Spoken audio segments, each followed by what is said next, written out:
Hello everyone, welcome to our Let's Play series of Pillars of Eternity 2. This is Colonel RPG as usual, and I'm very happy that you chose to join me today as we talk to Maya. Our brand new companion, Serafen, was sent back to the ship, because honestly, he was kind of okay. I actually have missions to do with him though. I need to figure out how to change the party without going back to the ship. Maybe it isn't possible. Oh, it is possible, you just need to go to a bar. But if I remember correctly.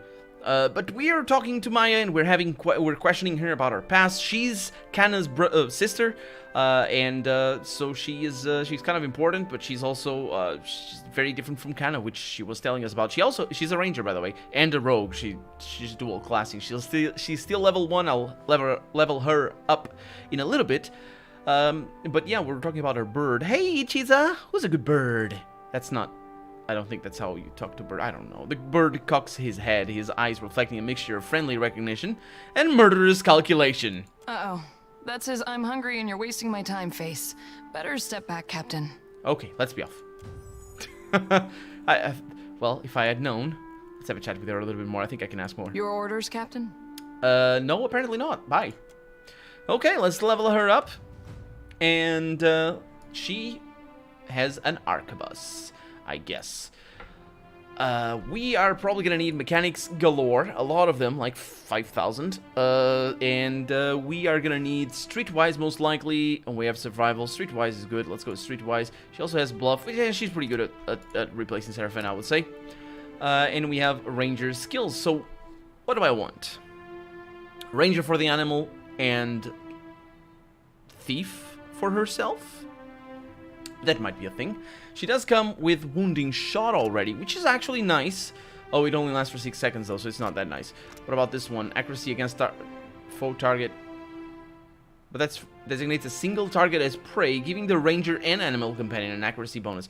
So that's not actually that great. It would be good for the animal, I guess. Let's see what we have over here. Burn companion. The ability to fly grants birds a natural ability to avoid engagement entirely. All rangers form a strong spiritual connection with it. Okay, despite these advantages, there are risks. Okay, it's just basically telling me what the bird does. It has plus 20% range with arquebus. Oh, okay. That's and with ranged weapons, 20% chance to interrupt target with the ranged weapons, 5% chance to interrupt target with the blunderbuss attack. So apparently it's a different one, because the blunderbuss, I think, shoots multiple projectiles, and I think in the first game this is not the same, so it changes things. I didn't actually exploit this, but yeah, I think that's how it works in the first game. So gunhawks are a type of ranger unique to Rawatai who use hawk companions to complement their sharpshooting skills. I'm not really sure how a scout is gonna, or a thief or rogue actually, is gonna help there. Sneak attack vulnerable creatures, damage, resilience for intellect, armor rating for the companion, damage and penetration for trains the ranger's animals in vision. Yeah, that would actually be good. I like that. 5% with unarmed attacks, 5% accuracy with it's just gain scaling effect. Yeah, that's weapon set. Wait a minute, is that for... No, actually that's for her. Yeah, why does she have that? That's terrible. So I kind of want that, but I kind of want this. Let's look down here and see what we have. Transfers on kill, not really interested in that. Full attack, if successful, sets hobbled. Deals 20% weapon damage twice over 6 seconds. This is the same. It doesn't set the hobble though. Why is there... It has extra accuracy, accurate wounding shot. That's really nice. That's really nice. Apart from the fact that hobbling is really what it's good at, the wounding shot. So I don't like that too much. Kind of want these, to be honest. Takedown combo. Let's go with that. Oh, so didn't level her. Oh, she has stealth. No, mechanics. Didn't level her ranger. Ooh, because I could have, but I didn't. Yeah, I just mistook that. So she has escape. The damage against... No, backstab. What? 100% extra damage with weapons against... closer or the same as 2 meters distance targets. That's not really what I want. When critically hit by a rogue, briefly becomes immune to engagement. We have some weapon sets over there. 5% damage with unarmed. Over here, 30% damage with weapon against targets affected by flanked, body affliction, and mind affliction. Does it work for ranged weapons though? Uses the rogue's abilities to approach unseen, adding additional bonus damage to their weapon attacks when the Is that passive though? I wonder. Okay, I don't need any of these. So the one I need over here is definitely this. Just good not to have our Isha buddy die. Streetwise go with that. And there we go. Okay, so let's look at our... Oh, can't. Because it's one... Yeah, okay, so that's nice. Over here we have Hill Companion, which can be really good. Takedown. Instructs the Ranger's Animal Companion to rush a target, knocking it prone. So that's actually really good, and I'll go with that. Over here... Oof. Marksman is nice. Ranged recovery when moving. Oh, yeah, okay. Minus reload time. For an arquebus, it's pretty good. 20% hits converted to crits with weapons. With weapons? Yeah, well, yeah, it's one-handed style, though. Then that's a different thing. When dual wielding, don't need that. So we have this one, which is pretty good. We have this one, which is pretty good. Might be able to choose that one, but for right now, I'll just have the takedown, because that's really handy. Over here we have the Blinding Strike, a dirty attack that makes the opponent unable to see, blinding the target. But blinded is only really it doesn't actually make them unable to see, it just decreases their accuracy and range and a bunch of other things. But they can still attack, which is nasty. Invisible, untargetable for 5 seconds. Smoke Veil is nice. I don't think I'll need that, or hopefully I won't, but we'll see. At this point, though, we really only have one tank. That's gonna be interesting. That's gonna be interesting. Dare doing all the tanking? Whew. I mean, it's possible. It's definitely possible. And only with 5 guys, I think the game might not mind that. People play the first game without tanks at all, so eh. While wielding a single one-handed weapon. Oh. This is for conversion of things, and then over here, I mean, I don't really have much of a choice unless this is escape. Immune to engagement and extra deflection for 3 seconds. This is better than... Well, it's not necessarily better than that. What are these down here? Invisible and extra deflection, which is just basically better. And attack targets get paralyzed with that. That's pretty nice. That's pretty nice over there. But... melee or range attacks, but must be within 2 meters. When on stealth or invisible. That's not really what I want. So what I want... I'll go with the Blinding Strike. That's always nice. There's a bonus to accuracy up there as well. So that's nice. One-handed. She has a dagger, which is not really what is she doing? What were you handling? What's that? Huh. So she has an arquebus, and I can get the blunderbuss or the pistol, excuse the hiccup, or a crossbow, or a bow, rapid shot. For war bow, this is hunting. I think I want this. What is that for? With slower, heavier draws, the war bow can penetrate the toughest armor. That, I think, is good. It's slow, but I think it's gonna be okay, because having extra penetration is gonna be really important because of extra armor that we get on enemies. So, let's go with that. Again, mechanics, again, streetwise. I might sub the streetwise later on. Over here, we have either one, so that's good, because I don't really like the rogue skill tree. We're never gonna get these ones down here, but ah well.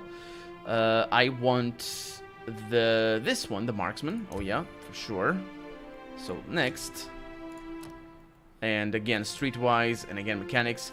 Our party right now is 9. That's not that great, actually. But I might be able to get some stuff out of what Seraphim had. So still haven't leveled up. we have enemies engaged for... Well, if the bird is engageable, or is basically at the front, that wouldn't be... Oh, reload time. Crossbows, arbalets, and firearms. No, but I want her to use... I want her to use a bow. A war bow, so it would be not reload time. It would be the one after? There's one, isn't there?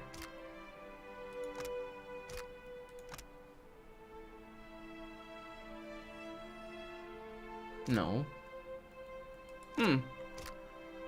Well, let's go with our arquebus, I guess. That wouldn't be too bad. And I think that is not that great. Great, that means I am only one level below.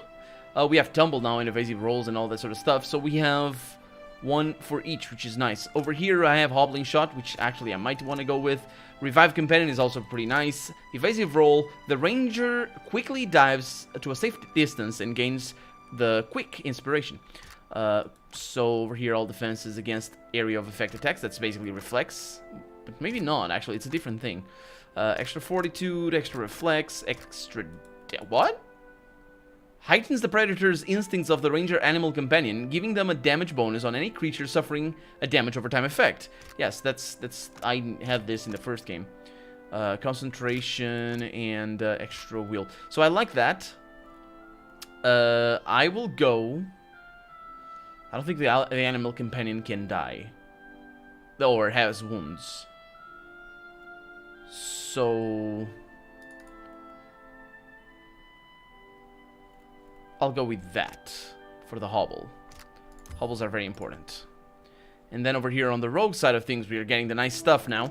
We have aerial strike, which hobbling the enemy. Affected enemies will now also bleed when moving, taking raw damage with each step, because that's what I had before. The rogue attacks their enemy's ability to move around effectively, hobbling any enemy successfully hit. And then over here we get 2 raw damage per, so basically 6 or 7 raw damage per second over 10 seconds, which is pretty amazing. But it's if they move, right? When moving. Disabling strike sets distracted as well, which is pretty awesome actually. I might want to go with that. What about these ones? Gouging strike, lovely. Adds raw damage over time until the combat ends. Whoa.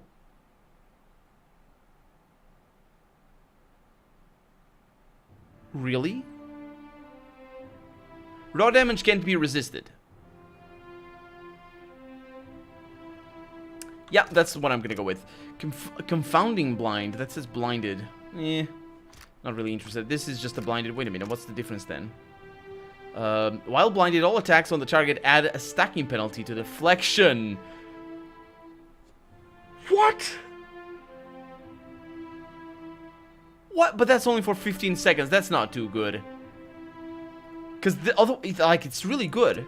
If you have a whole team attacking them, the rogue looks to finish off an injured opponent, which is nice. Strike the bell. Well, I'm not gonna go with that. I want this one because it's just raw damage over time until the end of battle. Against dragons, I think it's gonna be amazing. And that's that. Good. Now, of course, she's not quite equipped. No, that's not her. The difference in height is enormous. Then I can put all of that in there.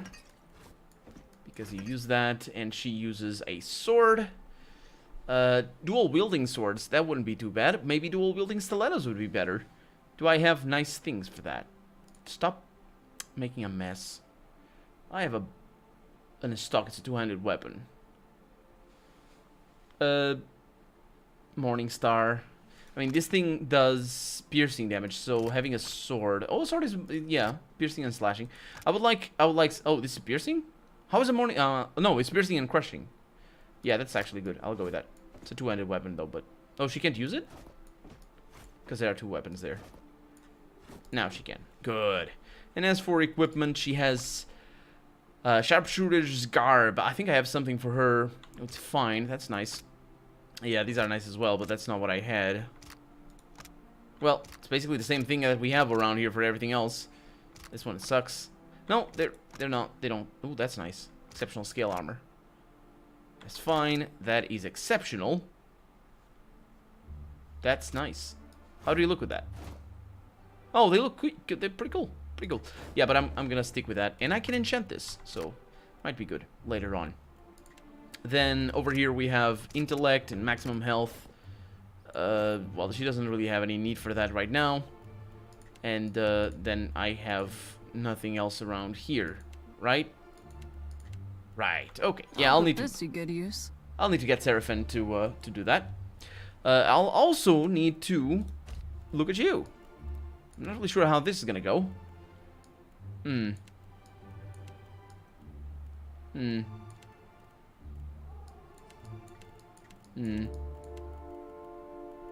is interesting. This is weird. I'm not really sure what... anyway, we need to talk to the Queen's brother. We have a lot of people to talk to in here. Your coming is a favorable omen already. The prince nods and crosses his arms, a self-satisfied smile on his lips. Well,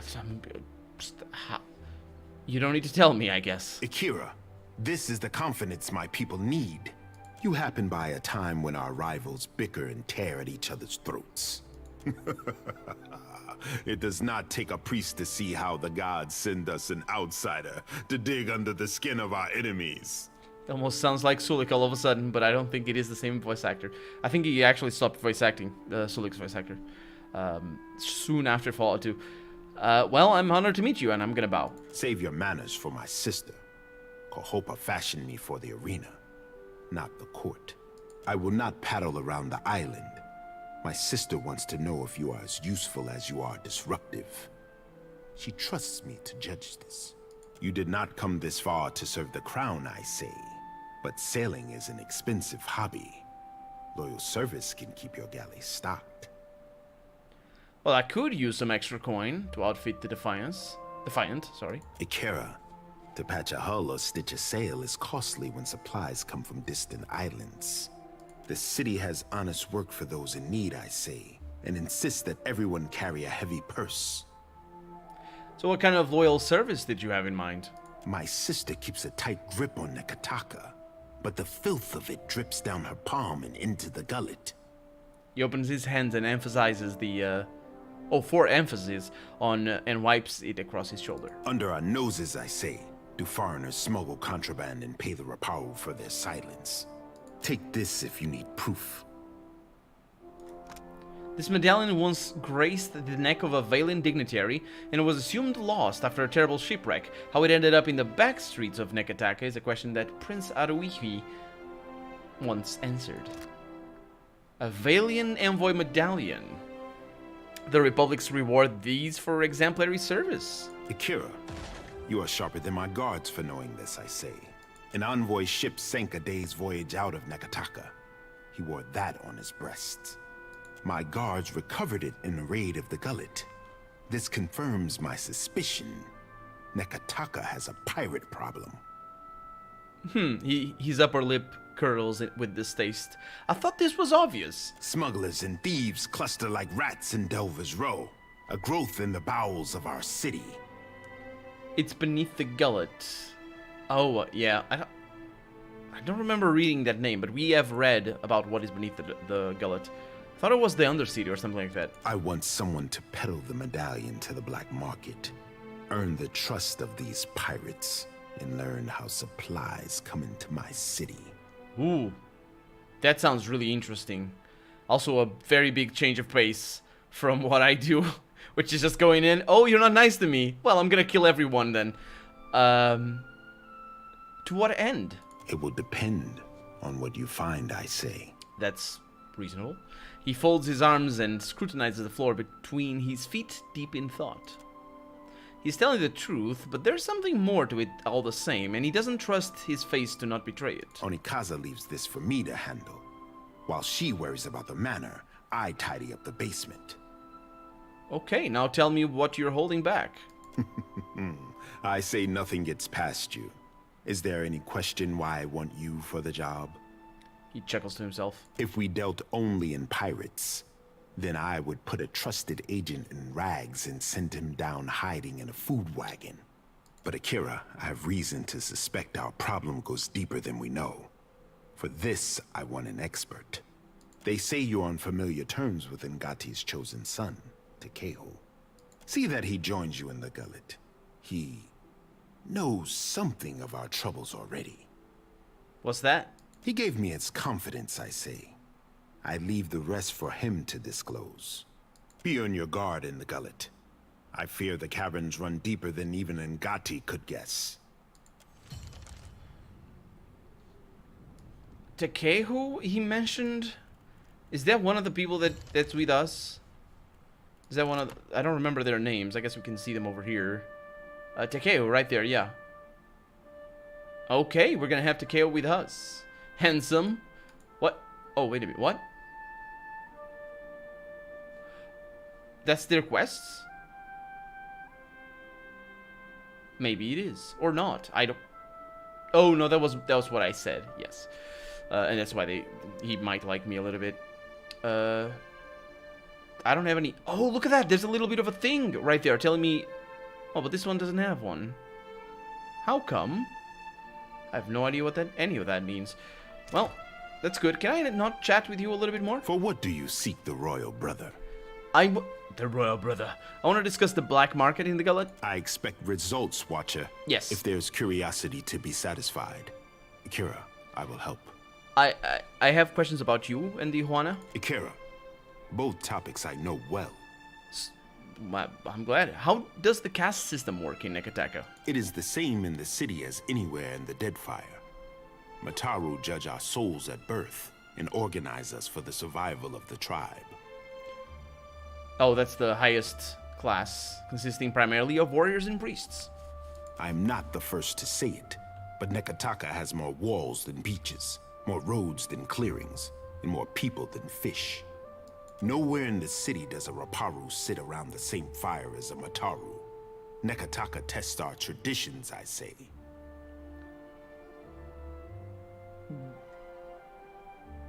Wait a minute, what? Nekataka has more walls than beaches, more roads than clearings, and more people than fish. That's the contradiction that that's referred to over here, right? And more people than fish. Nowhere in the city does a Raparu, which is the not the warriors, maybe? The lowest class, okay. Sit around the same fire as a Mataru. Is that a contradiction? Of what? Of the testing? Because you're kind of not allowing people to be tested? Is that what it is? You speak like the city is aware. You speak as if it is not. I didn't say anything. No, I don't. Our ancestors built this place. We are the hermit crab who occupies a fallen shell. It is for my sister and her priest to judge the fit. Aruhi shrugs, squinting up at the court's high ceiling. Okay, can I ask... It is the same. I'm not. Nowhere in the city does... Can I ask about the contradiction thing? What man or woman of the Isles does not? Oh, see that as a contradiction? Our ancestors built this place. We are the hermit crab who occupies a fallen shell. It is for my sister and her priest to judge the fit. So you and Onekaza represent the Kahanga tribe? Akira, as the largest and most prosperous of the Deadfire tribes, the Kahanga have some authority to speak for the others. I say Onekaza and I are large stones in a tide pool, standing tall as the water rises to our necks. Regarding the trading companies, you don't seem to think much of them. My sister has mastered the diplomat's tongue, and I am foolish to give her frustrations a loud voice. But Akira, I pray every day that Ngati tests the outsiders against her tallest waves and longest serpents. The Ngati, of course, being the goddess of water. The ocean is a few monsters short since the Armada showed up. I think we passed your fish god's trial. Quite so, Maya. Oh, he turns away blushing. Wait a minute, he doesn't... What? She didn't say any... well, I guess he fancies her. Can't say I blame him. So what do you think of your sister's rule? We agree on much, I say. The prosperity of the Juana, our burden to appease the gods. He clears his throat and cranes his neck to tell if anyone is eavesdropping. In the trading companies, Onikaza sees Worika testing us, weighing who deserves the Isles. I see Ngate sending krakens of gold and iron against our ship, but arming us with a single harpoon. The gods will judge us by our persistence and our grace before foes. He inclines his head to Maya. She frowns and glances over her shoulder. This is she... Was that a flirtatious move, or was that actually admitting that she's his foe? Which would make sense, because that's exactly what he's saying. But also it goes up against... It kind of contradicts the way... I don't understand why he blushed. Anyway, farewell. Oh, the queen is not around. Yes, yes, I know you guys like blowing up things. I'll meet you in a little bit. Let's just go back here.